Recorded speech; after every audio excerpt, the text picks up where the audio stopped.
네, 여러분 안녕하세요. 소담입니다. 어, 오늘도 남인숙 작가님의 소설 안녕 엄마 계속해서 읽어드릴 텐데요. 오늘은 선경의 편지 가운데 아버지의 책 읽어드리겠습니다. 들어주세요. 아빠는 글 쓰는 걸 좋아하셨어요. 글 쓰는 일이 업인 선미는 분명 아빠를 닮은 게죠. 다행히 엄마는 글 읽는 걸 좋아해서 아빠는 엄마에게 편지 쓰는 일로 작가가 될 뻔한 문객의 창작욕을 해결하셨어요. 엄마가 간직하고 있던 아빠의 편지가 라면 박스로 하나였던 것도 무리가 아니에요. 곧잘 서점에 들르시곤 하던 아빠가 하루는 재미있는 책을 한 권 사가지고 오셨어요. 사랑하는 사람에게 라는 제목의 그 책은 겉보기에는 여느 책과 다름없는데 안에 글이 하나도 없이 비어있는 거예요. 내용을 스스로 채워서 책을 만들어 선물하라는 의미였죠. 저는 참 상술도 여러 가지다 하고 지나쳤어요. 그렇게 몇 달쯤 지난 제 생일날 아빠는 그 책을 저한테 선물하셨어요. 대충 후두두 넘겨보니 빼곡히 글씨가 쓰여져 있고 어느 페이지에는 용돈이 끼워져 있었어요. 저는 돈만 냉큼 꺼내 챙기고 글은 읽지도 않았어요. 그렇지 않아도 책 읽는 건 딱 질색인 제가 눈에도 잘 들어오지 않는 필기체를 읽고 싶었을 리가 없죠. 게다가 훈계 위주의 뻔한 내용일 거라고 짐작해버리고 나니 더욱 읽기가 싫었어요. 나중에 하다가 그 책은 몇 년 동안 제 지문도 못 묻혀보고 책장에 머물게 됐죠. 제가 의류회사에 다니던 시절 지방 근무를 얼마간 한 적이 있었어요. 멀리 떨어져 자취를 하면서도 집에 자주 다니러 오지 않는다고 저기 서운해하셨었죠. 그때 제가 새벽 3시에 집에 전화를 한 적이 있었는데 기억하세요? 자취하는 친구에게 걸려던 걸 잘못 걸었다고 말하자 아빠는 그 고운한 와중에도 빠짐없이 제 안부를 물으셨죠. 이제니까 드리는 말씀이지만 그 무렵 저 무척 힘들었어요. 어쩌면 제 인생을 통해 가장 힘든 시간일 수도 있을 만큼요. 그때가 아빠 엄마에게도 인사시켜 드린 적 있는 그 사람과 헤어지고 났을 때였어요. 식구들한테는 남자와 한두 번 헤어져 보냐며 초연한 척했지만 실은 저 괜찮지 않았어요. 이 사람을 위해서라면 죽을 수도 있겠다 싶을 만큼 사랑했던 사람이었기에 헤어지고 나서의 상실감도 컸어요. 주변에 마음 기댈 사람이 하나도 없어서였는지 그 상실감은 걷잡을 수 없는 우울증으로 발전했죠. 내성적인 선미가 늘 부러워할 만큼 활달했던 저도 우울증에는 속수무책이었어요. 회사 생활도 힘겨웠고 하루하루 사는 낙이 없었죠. 그러던 어느 날 밤 불면증을 달래느라 우울한 음악을 듣고 있던 저는 갑자기 죽어야겠다는 생각이 들었어요. 너무나 못나고 어리석어서 세상 살기에 적합하지 않은 저 스스로를 하루빨리 없애버리고 싶다는 생각도 들었고 저를 저버린 그 사람을 죄책감으로 괴롭게 하고 싶기도 했어요. 일단 그런 생각이 들자 마음이 조급해져서 한시라도 빨리 죽고 싶어지더라고요. 저는 우울증이 시작되면서부터 조금씩 사모으기 시작한 수면제 무더기를 책상 서랍에서 꺼냈어요. 약을 한 입에 털어넣고 저는 유언장을 쓰기 위해 종이를 찾았어요. 그때 책꽂이 한 켠에 꽂혀있는 그 책이 제 눈에 들어온 거예요. 몇 년간 쳐다보지도 않던 아빠의 책 말이에요. 문득 지금 읽지 않으면 영영 여기에 무슨 말이 쓰여 있는지도 모르고 죽겠다는 생각이 들었어요. 그래서 유언장을 쓰기로 한 것도 잠시 잊고 그 책을 펼쳐보았죠.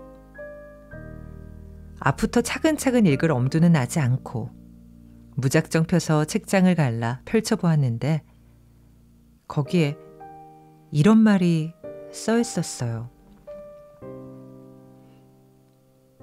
너희가 철들고 나서는 한 번도 못 해봤지만 그래도 내가 늘 품고 있는 말이 있다. 내 딸 선경아, 널 사랑한다. 언제나. 네가 이 글을 읽고 있는 지금 이 순간에도. 저는 미처 생각 못했어요. 제가 목숨을 끊으려는 바로 그 순간에도 저를 사랑하고 있는 사람이 있었다는 사실을 말이에요. 다음 순간 저는 죽을 만큼 살고 싶어졌어요. 저는 당장 화장실로 달려가 목에 손가락을 넣어 방금 먹은 것들을 모두 개워냈어요. 먹자마자 토해서인지 저는 병원에 갈 필요도 없을 만큼 무사했어요. 그 새벽 울면서 아빠의 그 기나긴 편지를 모두 읽었어요. 그리고 나서 무작정 전화를 걸었던 거예요. 그때가 새벽 3시라는 사실은 중요하지 않았어요. 아빠 목소리가 너무나 듣고 싶었거든요. 그때 정말로 죽었으면 어땠을까 생각하기도 싫어요. 때론 죽지 못해 안달이었던 그 어리석은 처녀가 정말 나였나 싶을 만큼 그때의 감정이 기억나지 않는답니다. 그래서 사람의 목숨이란 게 한없이 소중하면서도 한순간 너무나 허무하게 쓰러질 수 있다는 걸 저는 잘 알아요. 사람이 거대한 절망에 떠밀려 자기도 모르게 죽음의 경계를 넘어서려고 할 때 바로 그 순간 그 사람을 붙잡아 줄 수 있는 건 오로지 사랑이에요. 저는 아빠의 사랑에 뒷덜미를 잡혀 그 경계 바로 앞에서 세상으로 돌아왔죠. 아빠, 엄마, 형제들, 그리고 남편과 아들 한별이를 그윽히 지켜보다가도 어느 순간 지금이 아니면 영원히 안 될지도 모른다는 두려움이 끼쳐와서 사랑한다고, 좋아한다고 말하게 되는 때가 있었어요. 그것도 모르고 다들 제가 정이 많아서 그렇다고들 말했죠. 그 덕에 아빠, 엄마에게 마지막까지 사랑한다는 말을 많이 할 수 있었지만 그래도 아쉬워요. 더 많이, 더 정성을 담아서 말할 걸. 그래서 사랑은 순간순간 쉬지 않고 해야 하는 것인가 봐요. 연인. 하루는 친구 영은이가 아이를 데리고 집에 놀러 왔다가 어렵게 입을 열었어요. 이런 말 해야 하나 말아야 하나 표정으로 봐서는 심각한 내용인 것 같길래 빨리 말해보라고 재촉했죠. 놀라지 말고 들어. 너희 아버지 바람 피우시는 것 같아. 뭐? 놀라지 말라고 했다고 안 놀랄 수가 없었어요. 갑자기 진공 상태의 공간에 갇힌 것처럼 귀는 먹먹해지고 침조차 삼킬 수 없을 정도로 온몸의 근육이 무력해졌어요. 제 남편이 외도한다는 이야기를 들었어도 그 정도로 놀라지는 않았을 거예요. 이 세상 모든 남자들이 온통 바람을 피운다 해도 단 한 사람, 우리 아빠는 그러지 않을 거라는 확신이 있었거든요. 그런 아빠마저 못 믿을 세상이라면 차마 살 가치도 없는 곳이라고 생각했어요. 저에게 있어서 아빠의 외도는 인간 자체에 대한 불신까지 불러일으킬 중차대한 사건이었답니다. 수초 동안 수백 가지 생각을 벌써 해버린 저는 다시 마음을 정리하고 차근차근 영은이를 신문했어요. 넌 그걸 어떻게 알았는데? 자세히 좀 얘기해봐. 영은이는 떠올리기도 싫다는 듯 얼굴을 찡그리더니 자기가 목격한 장면을 이야기하기 시작했어요. 지난 주말 길에서 너희 아버지를 봤는데 글쎄 웬 여자하고 다정하게 팔짱을 끼고 가시는 거야. 설마 했는데 너희 아버지가 틀림없더라고. 지난 주말? 그게 어디였는데? 인사동. 저는 짚히는 데가 있어서 좀 더 자세히 물어봤어요. 그 여자 혹시 자주색 코트 입고 있지 않았니? 맞아. 목에는 같은 색 털목도리하고? 맞아. 근데 어떻게... 저는 큰 숨을 한껏 몰아쉰 다음 영은이의 등짝을 짝소리나게 후려쳤어요. 깜짝 놀랐잖아, 이 기집애야. 그거 우리 엄마야. 그게 엄마 아빠가 돌아가시기 1년 전쯤의 일이네요. 사실 영은이가 엄마 얼굴조차 제대로 확인 안 해보고 그런 오해를 해버린 것도 나름 이유가 있는 일이었어요. 우리나라에서는 중년 이후의 남녀가 다정하게 붙어있는 것을 보면 죄다 불륜일 거라고 생각해버리고 실제로도 그런 경우가 많으니까요. 아직 부부끼리 내외하는 전통이 남아있어서인지 오히려 남처럼 떨어져 있어야 진짜 부부다워 보이는 모순이 존재하죠. 그런데 엄마 아빠는 다르셨어요. 환갑이 지나도 서로 손을 잡고 있거나 팔짱을 끼고 있을 때가 많았죠. 우리 자식들이 보기에도 엄마 아빠는 부부라기보다는 연인이셨으니 영은이가 아주 잘못 본 것만은 아니죠. 주변 사람들은 그런 엄마 아빠를 두고 소설이나 영화에 나오는 운명적인 사랑을 운운했어요. 얼마나 천생연분이면 수십 년을 그렇게 한결같이 서로를 그릴 수 있냐고요. 하지만 전 두 분의 사랑이 운명처럼 하늘에서 뚝 떨어진 것이 아니라는 걸 잘 알고 있었어요. 엄마 아빠는 서로에게 연인으로 남기 위해서 평생을 노력하셨잖아요. 멋모르는 아빠와 오빠들은 엄마가 태생적인 미녀였던 것으로 알고 있지만 사실 엄마는 오랜 부지런함으로 가꾸어진 노력파일 뿐이었어요. 엄마는 아이를 넷이나 낳고도 자신을 가꾸는 것에 소홀하지 않으셨죠. 사람이 마흔 이후의 얼굴은 자신이 만드는 것이라는 말이 맞는지 엄마는 오히려 나이가 들면서 점점 더 우아한 모습의 부인이 된 거예요. 그러고 보니 엄마는 아빠 앞에서 예뻐 보이는 걸 포기하지 않으셨어요. 아빠 앞에서 한 번도 내복 바람일 때가 없었고 몸빼를 입지도 않으셨죠. 또 엄마는 우스개로라도 남 앞에서 아빠를 깎아내리는 일이 없었어요. 엄마가 힘 닿는 한 항상 아빠를 정성스럽게 대하려고 애쓴다는 걸 우리도 잘 알고 있었어요. 아빠도 무척 애를 쓰셨죠. 엄마가 조르지 않아도 결혼기념일, 생일 등의 기념일을 부지런히 챙기고 1년에 한 번 정도는 엄마 단둘만의 여행을 계획하셨어요. 엄마가 늙어 보이는 남편은 싫어할 거라면서 화장품도 꼭꼭 챙겨 바르셨고요. 유별난 아빠의 엄마 사랑은 유명했어요. 한 번은 엄마가 봉사단체 회원들과 같이 자비로 해외 봉사를 다녀오신 적이 있었잖아요. 그때 아빠는 새벽 5시에 도착하는 엄마를 마중하기 위해 공항으로 차를 몰고 가셨어요. 그 아침 아빠가 졸린 눈을 비비며 출근하고 나자 엄마는 그제서야 저한테 소갯말을 하시더라고요.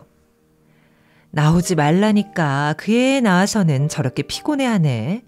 다른 사람들이랑 다 같이 움직이니 나올 필요 없다는데도 유난을 떨어서 사람을 창피하게 만들지 뭐니. 다들 웃으면서 신랑이 잘해줘서 좋겠다고 하니까 그게 칭찬인 줄 알고 의기양양해서는 너희 아버지는 어쩜 저렇게 어린애 같니. 그런데 그렇게 말하는 엄마의 얼굴에는 웃음이 배어있던걸요. 제가 보기에는 아빠가 꼭두새벽부터 헛수고를 한 건 결코 아니었어요. 저는 두 분이 사랑하는 모습을 보면서 오히려 사랑에 대한 환상을 일찌감치 깰 수 있었어요. 사랑은 선물처럼 주어지는 것이지만 그걸 지키기 위해서는 얼마나 많은 노력을 해야 하는지 엄마 아빠가 평생을 통해서 몸소 보여주셨으니 말이에요. 사랑하는 법도 배우면 잘하는 것인지 우리 남매들은 모두 한 시절 연애들을 걸출하게 했어요. 아직 미혼인 선미를 빼고 셋은 결혼 생활도 썩 잘하고 있죠. 일생을 연인으로 사신 두 분의 자식으로서 불만도 많았던 것 같은데 하나도 기억이 나지는 않네요. 그날 사고 현장에서 엄마 아빠를 보았다는 구조대원에게 들었어요. 그들이 두 분을 발견했을 때 서로 손을 꼭 잡고 계셨다고요. 우리에게는 무정하지만 참으로 두 분다운 마지막이 아니었나 싶어요. 지상에서의 사랑을 영원으로 연장하신 엄마 아빠. 질투나면서도 그리워요.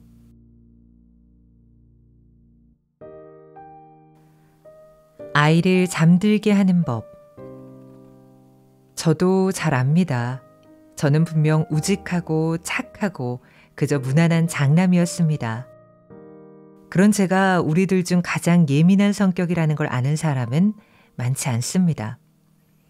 먹는 것도 입는 것도 까탈스러운 저였지만 밤마다 잠이 들 때 가장 어머니를 힘들게 했었죠.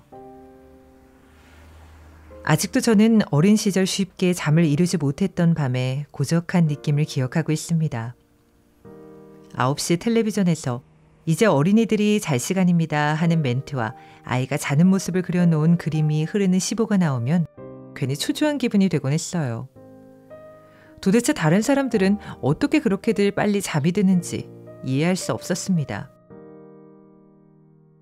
잠이 안 오는 밤, 이번에는 또 양을 몇 마리나 세고 난 후에야 잠이 들려나 싶어 한숨을 쉬고 있으면 동생들을 재우고 난 어머니가 몸을 일으켜 물으셨죠.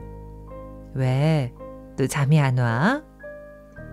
제가 살려달라는 눈빛을 어둠 속에서 쏘아 올리면 어머니는 제 곁으로 바싹 다가들어 손을 어루만지셨어요.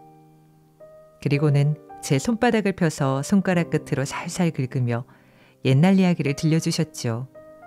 어머니의 따뜻한 손끝이 조물조물 손을 건들면 기분이 나른해지면서 어느 순간 잠이 들곤 했지요. 잠에 빨려드는 그 순간에도 저는 참 신기하다는 생각을 했어요. 어머니의 손가락이 마술을 부리는 것 같다고 느꼈어요. 제가 중학생이 되었을 때 막 4살이 된 선미를 그렇게 재우시는 어머니를 다시 보게 됐어요. 오랜만에 어려서의 일을 떠올린 저는 조용히 참견을 했지요. 아이들은 원래 그렇게 손바닥을 긁어주면 잘 자나 봐요. 왜 그럴까? 무슨 잠이 잘 드는 감각이 거기 모여있나? 어머니는 막 잠이 들기 시작한 선미가 깰까봐 조용히 대답하셨죠. 아마 그런가 봐. 그런데 너는 어려서 이 방법으로도 빨리 잠들지 않았었어. 어떤 때는 사랑해 라는 말을 100번이나 써야 잠이 들기도 했다니까. 어머니가 한 말을 이해할 수가 없어 뭔가 되물으려던 저는 어머니의 손가락을 보고 금세 답을 찾았어요. 어머니는 선미의 손바닥을 그냥 긁고 계신 게 아니었어요. 단풍잎 같은 선미의 손바닥에 어머니는 손가락으로 천천히 그리고 또박또박 글씨를 쓰고 계셨던 거예요. 어머니가 쓰고 계신 말은 보나마나 사랑해 였어요. 순간 제 기억은 멀리 10수년 전으로 다름질 것 같습니다. 쉽게 잠이 들지 못해 몸을 베베틀고 있는 어린아들의 손바닥에 밤새도록 말없는 사랑 고백을 했을 젊은 어머니의 모습이 보였어요. 어떻게 우리들이 달고 깊은 잠을 자지 않을 수 있었겠어요? 지금도 잠이 안 오는 밤이면 어머니만의 잠들게 하는 비법이 간절해지곤 합니다. 네, 여러분 어떻게 들으셨나요? 오늘은 남인숙 작가님의 소설 안녕 엄마 두 번째로 들려드린 시간이었는데요. 1장에 아버지의 책, 그리고 연인, 그리고 2장에 아이를 잠들게 하는 법, 이렇게 3개 들려드렸습니다. 어떠셨나요? 듣는 중간중간에 마음이 좀 울컥하기도 했고요. 엄마 아빠가 좀 보고 싶기도 했습니다. 지금 제가 녹음을 하고 있는 이 시간이 굉장히 늦어서 전화 드리기가 그렇지만 내일은 엄마 아빠랑 오랜만에 통화를 해보고 싶다라는 생각을 하게 됐습니다. 깊어가는 밤 여러분께도 엄마 아빠의 사랑을 다시 한번 떠올리고 또 감사하는 마음을 갖게 되는 그런 따뜻한 시간이었길 바랍니다. 오늘 소담 책방은 여기까지고요. 저는 다음 시간에 3장으로 다시 돌아올게요. 고맙습니다.